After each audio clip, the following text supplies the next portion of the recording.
yeroo baay'ee waan nu goonu baay'eetu jireenya waaqayyo gammachiisa nutti fakkaata. Of course waan nu goonutu reflection jireenya keenya waayyaan nu gadi baasa waan ta'eef jireenyi keenya waan sammuu keenya keessa jiru waan onneen keenya sammuun keenya beeku gadi baasa. Daba yoo ta'e, dogoggora yoo ta'e, cubbuu yoo ta'e, faallaa yoo ta'es, gaarii yoo ta'e, qajeelloo yoo ta'e, nama kan dhaabu kan ijaaru yoo ta'es waayyaan nu gadi baasa. Inni immoo waan beeknu irraa wangeelarra. Kanaan jireenya gooftaadhaaf ta'u jiraachuu jechuudha. Dhaga'uu duwwaa miti, barachuu barsiisuu duwwaa miti, jiraachuu jireenya gooftaa fakkaatu kana jiraachuu danda'u. Kiristoos maal jiraate? Nama ta'ee lafa kanarra jiraate. Nama ta'ee cubbuu malee jiraate. Nama ta'ee namoota rakkata wajjin dhaabate. Nama ta'ee cubburraa fagaate. Nama ta'ee yeroo seexanni gadi baasee qormaata adda addaa inviteeshinii adda addaatti fidu dubbii waaqayyootu ofirraa deebise. Ati ilma waaqayyoo yoo taate daabboo kana dhakaa godhi. Ati ilma waaqayyoo yoo taate gaara kanarraa of darbi ooli. Yeroo jedhu Kiristoos kana gochootuu danda'u dubbii waaqayyooti. Namni biddeenan duwwaa jiraata miti dubbii waaqayyootiin malee. Waaqayyo abbaa kee qormaata keessan galin. Dubbii waaqayyootiin deebise Kiristoos kana. Kanaaf jireenya gooftaadhaaf ta'u jiraachuu jechuun yeroo chaalenjiin nutti dhufu akka dubbii waaqayyootti deebisu jechuudha. Akka dubbii waaqayyootti rispoond gochuu jechuudha. Chaalenjii jireenya keenyatti dhufu yeroo baay'ee chaalenjiin addunyaan kun fidu baay'eedha. Maatarii kan godhu akkamitti rispoond goonadha waan chaalenjiin nu dhufu kanaaf. Yeroo jalqabaa shookii nuu kennuu danda'a. Yeroo jalqabaatiif rifaatuu adda addaa uumuu danda'a. Garuu akkamitti aakti goona? Akkamitti deebifna? Akka dubbii waaqatti deebifna. Kanaaf jireenyi gooftaa fakkaatu. Kiristoos waan deebise hundumaa waan inni dubbii cubbuutti dubbate, namootatti dubbate, foonitti dubbate, Phexros fa'aatti dubbate. Isa wajji warra turan Phexros kana fa'a wajji. Phexros yeroo cubbuu adda addaa dubbatu seexanaatti narraa fagaadhu. Deemi narra Kiristoos yeroo dubbatu. Phexrosin jedhaa miti yaada Phexros keessa jiruun gooftaan keenya kana dubbachaa ture. Jireenya waaqayyo kabachiisu, abbaasaa kabachiisu jiraachuu yaadaa ture Kiristoos. Har'a nu jireenya eenyu kabachiisu jiraachuu barbaada. Gaa'ela keenya keessatti abbaa manaa fi haati manaa wajjin jiraatu. Haati manaa abbaa manaa waa hundumaa naa ajajamtu. Abbaan manaa waa hundumaa akka Kiristoos waldaa jaalate haa jaalatu yeroo jiru. Jireenya gooftaa keenya fakkaatu jiraachuudhaaf opportunity waaqayyoon nuu kenne, carraa waaqayyoon nuu kenne, itti gaafatama waaqayyoon nuu kenne, roolii waaqayyoon nuu kenne kana akkamitti ittiin waaqayyo kabajna kanaaf. Tajaajila waaqayyoon nuu kenne kana hoo yeroo tajaajilu amma giddu galeessa tajaajila keenyaa maali? Manipulation namarraa horii barbaaduudha, kabaja barbaaduudha, of himuudha, of lallabuudha, of mul'isuudha, namoota wal lolchiisuudha, waan adda addaa gochuudha miti. Jireenya gooftaadhaaf ta'u jiraachuudha namoota waaqayyoo fuulduratti sirrii kan ta'u. Warra Efesoon kana warra Qolaasees kana dubbataan jira. Yeroo hundumaa waan isatti tolu gochuu waan waaqayyootti hin tolle jiraa jechuudha. Waaqayyootti waan hin tolle waan dabaati, waan cubbuuti, waan faallati. Isin garuu waan Kiristoositti tolu. Warra Qolaasees, warra Yihuudaa, warra Giriik waan Kiristoosiif tolu hojjedhaa, isatti waan tolu duwwaa godhaa. Waaqayyoon immoo karaa ayyaana isaa isin gargaara. Har'allee waaqayyoon ayyaana isaatiin nu gargaara. Waa hundumaa waa waaqayyootti tolu goona. Waa waaqayyoof qajeelloota, waa waaqayyoon ittiin gammadu, waa waaqayyoon ittiin kabajamu. Overall jireenyi amanaa tokko waaqayyoof kabajuudha. Waaqayyoof kabaja kennuudha. Jireenyumti keenya jalqabaa gadhumaatti. Wanni qabnu hundumtuu waaqayyoof kabaja kennuudha. Wanni qabnu xiqqaa ta'uu guddaa, barri qabnu, barri dhufu, barri darbe kabaja waaqayyootiif. Waaqayyootu nuu kenne isuma ittiin deebifnee waaqayyo ittiin kabaja. Ulfinni waaqayyoof haa ta'u. Hojii gaarii ta'e hundumaan ija godhachuu, firee qabaachuu ilaala. Hojii gaarii hundumaan. Jaalala yeroo jennee dubbannu jaalalaan firee godhachuu jechuudha. Jaalala dubbannaa jaalalli jireenya keenya irraa mul'ata. Maatii keenya keessatti, tajaajila keenya keessatti, bakka hojii keenyatti, bahaagala keenyatti nurraa urgaa, nurraa mul'ata. Jaalalli yeroo baay'ee dhiifama dubbanna. Namoota dhiifama goona. Maatii keenya keessatti dhiifama hin kennina, dhiifama hin fudhanna. Kanaaf availability qabna. Moo nama gadoo baannee deemu. Namoota wal lolchiisaa ooludha. Waaqayyoon kana arga. Kanaaf ija godhadhaa. Haambilii taatu Kiristoos akkuma haambilii ture. Nama gad of deebisaa ture. Nama luka namaa dhiqaa ture. Kiristoos akkoo nama luka waaqa ta'e nama qulqulluu ta'e otoo jiru nama luka namaa dhiqaa ture. Luka dhiquun kuni fakkeenya gad of deebisuuti. Kiristoos gad of deebise. Har'a nuyi ija waaqayyoo fuulduratti nama gad of deebifnuudha. Moo namarratti waan namoonni godhan lakkaa'u. Onneen nama baay'ee gadeedha uumamaan gaafa laaltan. Kanaaf dubbiin Waaqayyo yeroo dubbatu halka gara waaqan deebi'e. Onnee kun gara waaqaa deebise. Yeroo waan tokko yaadu namni baay'ee yaada san keessa zoom godhaa jireenya namaa kontrol gochuu barbaada seexan. Kanaaf hojii gaariidhaan gooftaa fakkaachuudhaaf guddachuu qabdu jechaa jira warra Efesoon Qolaasees kana. Waaqayyo beekuttis guddachuu. Waaqayyoon beekuudhaan guddachuu hin danda'amaa jechuudha. Understand gochuudha Waaqayyo. Dubbii Waaqayyo. Roodmaappii Waaqayyoon karaa macaafa qulqulluu kaa'e kana beekuudhaan guddachuun hin danda'amaa jechuudha. Yeroo hunda waa tokko barannee bakka itti dhaabnu nurra jiraatu miti jechuudha. Waaqayyo beekuttis guddachuu. Waaqayyoon hin beekamaa. Beekameetu hin dhumu. Yeroo hundayyuu Waaqayyo beekuudhaan guddachaa deemna jechuudha. Namni Waaqayyo jalqaba karaa Kiristoos beekee fixuu hin danda'u. Guddachuu qaba yeroo hundayyuu. Ayyaanni Waaqayyo maali? Qulqullinni Waaqayyo maali? Mootummaa Waaqayyo maali? Eebbi Waaqayyo maali? Gaarummaan isaa maali? Dubbiin isaa maal dubbata jennee Waaqayyo beekuudhaan wanna haasofnee baranneef hin dhumiti. Yeroo tokko akkuma nama baratee fixee giraajuweet godhetti of laalla. Wanni beekne jiraachuudhaa malaa garuu wanna hin beeknetu irra caala. Wanna hin beekne baay'eedha. Almost wanna hin beeknetu bakka hedduu qaba. Macaafa qulqulluu keenya gaafa laalu. Waa'ee waaqaa waan hin beekne baay'eedha. Kanaaf waa'ee waaqaa kana, maayindii waaqaa kana, karoora waaqaa kana akka beeknu Waaqayyoon barbaada. Warra Qolaasees kanaan Waaqayyo beekuttis guddachuu akka dandeessa siniif kadhanna.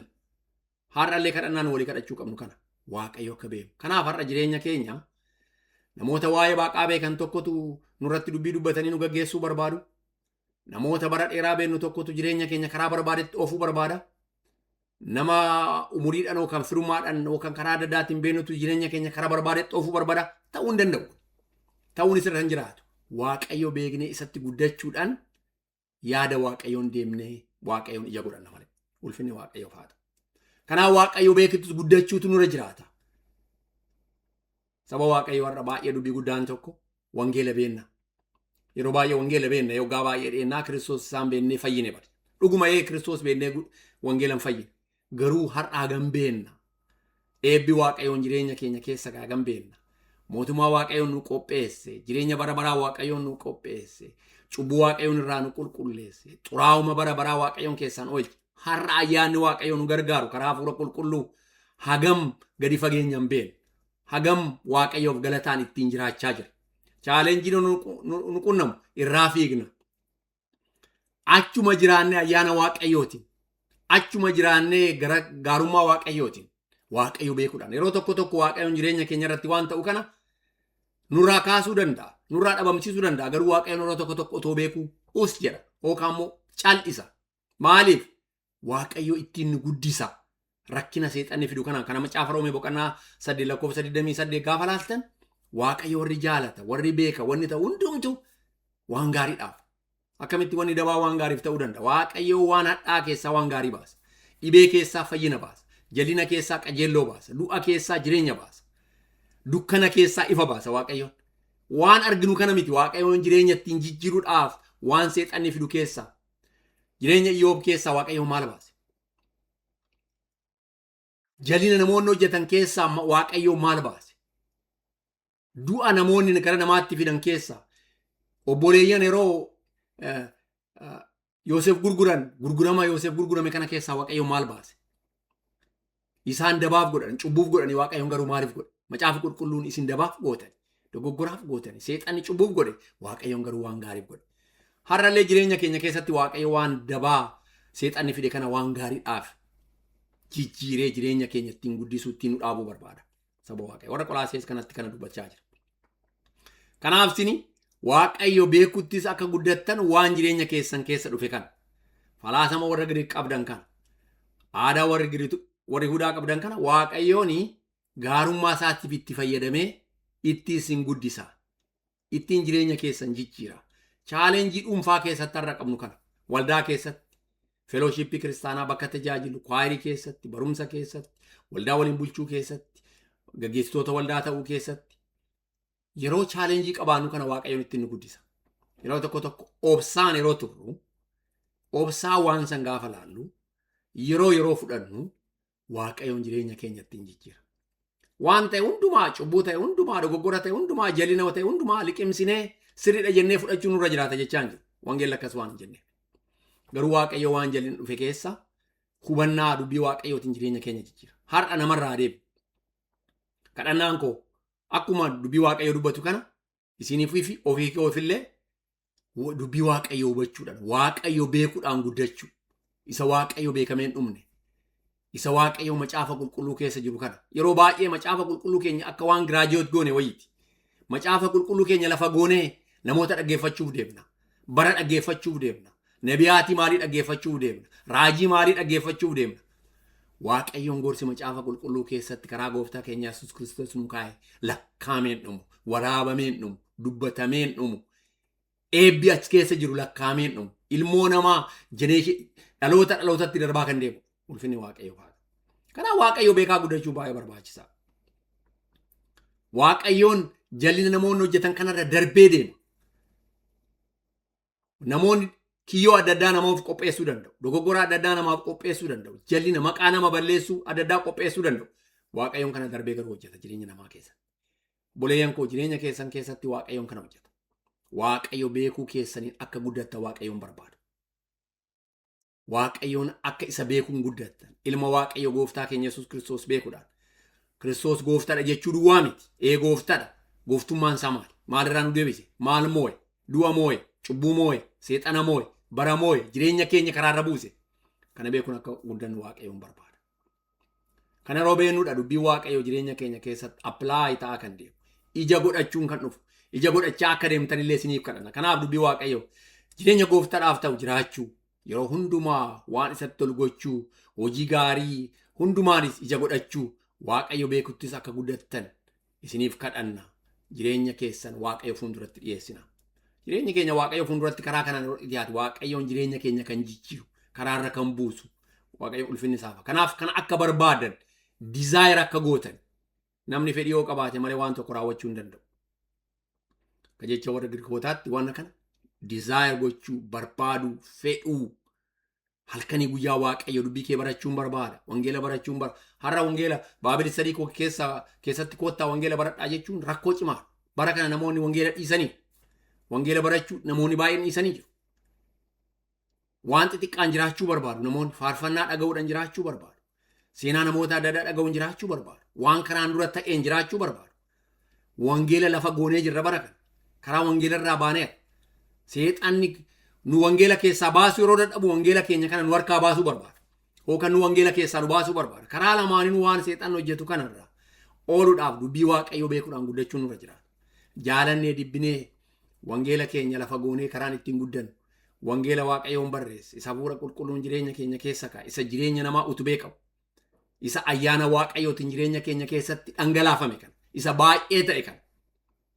Isa ignoor gochuudhaan isarraa deemuudhaan karaa namoonni ittiin guddachuu danda'an karaa tokkoyyuu hin jiru. Kanaaf isa beekumsa kanaatiin dhaabachuun jireenya keenya jijjiira. Dubbii Waaqayyoo kana dubbata. Ergaa warra Qolaasiis boqonnaa tokko lakkoofsa 2 dubbachaa ture kana. Lakkoofsa 11 kanuma argina. Waaqayyoon jireenya keenya kan ittiin jijjiire kan ittiin karaarra buuse kana. Kanaaf yeroo kana hubannu beekumsi guddaan kana. Hubannaa guddaan kana. Inspaayireeshinii guddaan kana. Kanatu jireenya namaa jijjiira. Kanatu jireenya namaa gadi dhaaba jechuu isaati dubbii Waaqayyoo kana yeroo dubbatu. Kana yeroo goone duwwaadha jireenyi Waaqayyoon nuu kenna jireenya Waaqayyoon karaa harka keenyarraa kan karaa bu'u kan jireenya namaa influensi gochuudha. Waldaa keessatti tajaajila keenya kan dhaabuu danda'u. Stringis gochuu kan danda'u beekumsa dubbii Waaqayyoo irratti qabaannedha. Namoonni dubbii Waaqayyoo irratti manni isaanii ijaarame lafarraan buqqaan. Iyyaarrattu gooftaan keenya yeroo fakkeenya fudhatu. Manni cirracha irratti ijaarame yeroo bubbeen dhufu yeroo qilleensi dhufu takkumaan jiga. Manni cirracha guddaa irratti rooki guddaa irratti ijaarame bubbeen yeroo dhufu roobni guddaan yeroo dhufu achirraa hin socho'u. Kanaaf maal irratti ijaarame? Kanaaf dubbii Waaqayyoo maal jedha? Waaqayyo beekuun guddadhaa yeroo jedhu mana keessan cirracha guddaa irratti dhakaa guddaa irratti ijaara. Yaada Waaqayyoo beeka. Karoora Waaqayyoo beeka. Waaqayyoon varsii yookaan luqqifannaa macaafa qulqulluu tokkoon barri kee akkas ta'a. Jireenyi kee akkas ta'a. Waaqayyoon akkasiin jedha. Abjuun kana sitti mul'isa. Waaqayyo waa'ee kana akkanaan jedha. Kuni xaxaa namoonni jireenya keenya ittiin xaxanii karooraaf kiyyoo seexanaa keessatti nu kuffisuu ittiin barbaadan tokkodha. Kan hubachuun baay'ee barbaachisaa ta'a jedhee yaada. Kanaaf dubbii Waaqayyo maal jedha? Waaqayyo beekuttis guddachuu akka dandeessaniif kadhachuu keenya isiniif kadhanna. Sababa malee miti kan kana jedhu. Namni Waaqayyo hin beekne deemee hin kufa. Namni Waaqayyo hin beekne yaada Waaqayyo, karoora Waaqayyo, wangeela hin beekne fayyuu danda'a. Nama Kiristoos beeku ta'uu danda'a. Born again Kiristaan ta'uu danda'a. Garuu rakkina guddaa, xaxaa guddaa, cubbuu guddaa, karaarraa fiigicha guddaa, gadadamsa guddaa, rakkina guddaa keessa galuu danda'a. Kanaaf kana beekuudhaan akka guddattan Waaqayyoon isiniif kadhadha. Akka kana beektanii guddattan, akka karaa kanarra deemtan Waaqayyoon isiniif kadhannaa jedha dubbii Waaqayyoo. Ulfinni Waaqayyoof haa ta'u. Lakkoofsi 11 obsa hundumaa fi gammachuudhaan waliif danda'uu aangoof akka dandeessaniif Waaqayyoof ulfina Waaqayyoof kennina. Waaqayyo galateeffanna. Waaqayyo waan jireenya keessan irratti kanaa Waaqayyo galateeffanna. Kanaaf obsa akka qabaattan, obsa waliif akka qabaattan, akka wal jabeessitan, akka wal jajjabeessitan, akka walii dhiifama gootan. Waaqayyo isa guddaa ta'e kana jireenya keessan irratti akka kabajjan, akka walii obsitan, akka walii dandeessan, akka waliin kassan, akka walii salphimne, miidiyaa irratti baatanii akka waliin lallabne, kabaji keessanis Waaqayyo caalaa wal kabajuudhaan akka waliin guddifne, akka immoo deebitanii walii salphimne, waa hunda baalaansiin akka gootan. Warra Qolaasiyees, warra Yihudaa, warra Giriik Waaqayyoon isinii kadhanna akka wal jajjabeessitan, jabina hundumaan akka waliin dhaabattan. Waaqayyoon ayyaanni Waaqayyo jireenya keessan irratti akka kana godhu Waaqayyo isinii kadhanna. Akka humna isaatti, akka beekumsa isaatti, akka gaarummaa isaatti Waaqayyo isiniif kadhanna. Waaqayyoon jireenya keessan keessatti kana godha. Waaqayyoon kan si waame Waaqayyoof akka gatii baaftan. Yeroo baay'ee yeroo safar goon waan tokko tokkoon yookaan karaarraa wanni tokko tokko jireenya keenya irraa hogaa waanuma ajaa'iba nutti fakkaata. Maal Kiristoosiif gatii baasuu waamamne. Jireenya keenya irratti Waaqayyoon ikkoo kabaja guddaa argata. Jireenya keenya irratti waan ta'e maal abboota jireenya isaan irratti waan ta'e irraa Waaqayyoon kabajan arganne. Abrahaam yeroo ilma isaa tokkicha qaluuf deemu albee fudhatee Waaqayyoon asirraa kabajan arganne, ulfina arganne. Waaqayyoon garuu akka ilma isaa hin qalle irraa hin dhaabne. Abrahaam akka ilma isaa hin qalle Waaqayyoon akka dhaabu beekee miti albee ilma isaa mormarra kaa'uuf kan deeme. Wanna barbaade haa ta'u Waaqayyoon garuu kana caala jedhee. Har'allee jireenya keenya irratti wanni barbaade yoo ta'u Waaqayyoon kana caala. Eenyutu ilmoo ofii irraa albee kaa'uu danda'a gara jabaate. Waaqayyo waan barbaade otoo ta'e har'a jireenya keenya hagam akka Abrahaam Waaqaaf ajajame, hagam Waaqayyo Abrahaam akka kabaje, hagam Waaqayyo Abrahaam akka amane asirraa argitu. Kanaaf macaafa kakuu haaraa keessatti Abrahaam amantaan isaa qulqullummaatti, gaarummaatti akkamitti akka lakkaa'ame macaafa qulqulluun kan ragaa ba'uuf. Kanaaf jireenya keenya irratti Waaqayyo waan ta'u tokkoof jireenya keenya keessaa gammachuu baasa. Ergaa macaafa Roomee boqonnaa 5 lakkoofsa 3 gaafa laaltan kan argitu. Lakkoofsa 11 gaafa laaltan gammachuu gaariin jireenya keenya keessaa ba'u. Joyful kan ta'u, gammadaa gaarii kan ta'u. Jireenya keenya Waaqayyoon kan itti jijjiiru waan akkana yeroo. Kanaaf warra Qolaasiyees kun kana dhaggeeffadha. Jireenya keessa Waaqayyoon karaa kanaan karaarra buusuu barbaadeera. Obsa akka qabaattan. Nama akkanumaan utaaltanii rakkina gurguddaa keessa wal buuftan hin ta'inaa. Walii namoota obsitan ta'a. Gammachuudhaan immoo godha yeroo gootan. Gaddaan hin godhinaa. Gammada. Waliif immoo danda'a. Waliin ifatinaa. Walirratti waraanan baninaa. Walirratti waraanan baninaa. Har'a walitti waraana banuun walii obsuu dhabuu gurguddaatu jira waldaa kiristaanaa keessa. Waaqayyoon kanarraa nu haa fayyisu dhugaa dubbachuudhaaf. Ulfina Waaqayyoof kennuun as keessaa ba'a. Ayyaanni Waaqayyo as keessatti hojjeta. Gaarummaa Waaqayyo as keessaa mul'ata. Kanaaf jireenya keenya keessatti Waaqayyoon kana hojjetu. Walumaa gala argaa warra Qolaasiyees boqonnaa 9 boqonnaa 1 lakkoofsa 9 haga lakkoofsa 11 kan laalle kana jireenya keenya keessatti Waaqayyoon apply haa godhu. Fiixa baasuu, ogummaa qabaachuu, Waaqayyo beekuu, Waaqayyo beekuudhaan guddachuu, yaada Waaqayyoon jireenya keenya keessaa kaa'e kanaan immoo wal tajaajiluu, walii obsuu, wal danda'uu. Bara jireenya lafa kana, bara gabaabduu lafa kana irratti qabu. Gaddaan otoo hin ta'in gammachuudhaan. Wal dhibuudhaan otoo hin ta'in wal danda'uudhaan. Soba dubbachuu fakkeessuun otoo hin ta'in dhugaa walitti himuun wal sirreessuudhaan. Bara gabaabduu lafa kana irra qabnu irratti galgalaa ganama wal barbaaduudhaan, walii gammaduudhaan. Tajaajila dhugaa wal tajaajiluudhaan. Isa fakkeessuudhaan miti. Arrabni keenya waan biraa dubbata, garaan keenya waan biraa yaada. Dubbii Waaqayyootiin qajeelfamaan baanee galu. Kanaaf gooftaan keenya Yesuus Kiristoos dogoggorarraa ooluudhaaf dubbii Waaqayyoo beeka. Yeroo hunda dogoggortu dubbii Waaqayyoo waan hin beekneef dogoggortu. Waaqayyo waan hin beekneef dubbii Waaqayyoo waan hin beekneef dogoggortu. Waaqayyo beekuun dubbii Waaqayyoo beekuudha. Master plaanii Waaqayyo, road map Waaqayyo maali? Maayindii Waaqayyo maali? Wangeela gooftaa keenyaa Yesuus Kiristoos dubbate kana beekuu, isaan guddachuu, isa jireenya keenya irratti appilaayi gochuu. Kana yeroo goonu jireenyi keenya jijjiiramaa deema, jajjabaachaa deema, Waaqayyo fakkaachaa deema, Waaqayyo beekuttis guddachaa deema. Kana jireenya keenya keessatti Waaqayyoon akka godhu immoo waadaa galeera. Ayyaana isaati Waaqayyo maal jedhe? Ayyaana guddaa, ogummaa guddaa, hubannaa guddaa jireenya keenya keessatti maal godhe Waaqayyoon? Dhangalaaseera, gannaqeera. Waaqayyoon nuuf kenne provide godheera. Isaan guddachuu immoo dandeenya. Ayyaanni Waaqayyo jireenya keenya jijjiira. Waaqayyoon jireenya keessan irratti, tajaajila keessan irratti, maatii keessan irratti, baagala keessan irratti hubannaa macaafa qulqulluu, hubannaa yaada Waaqayyoo isiniif haa kennu. Eebbifama.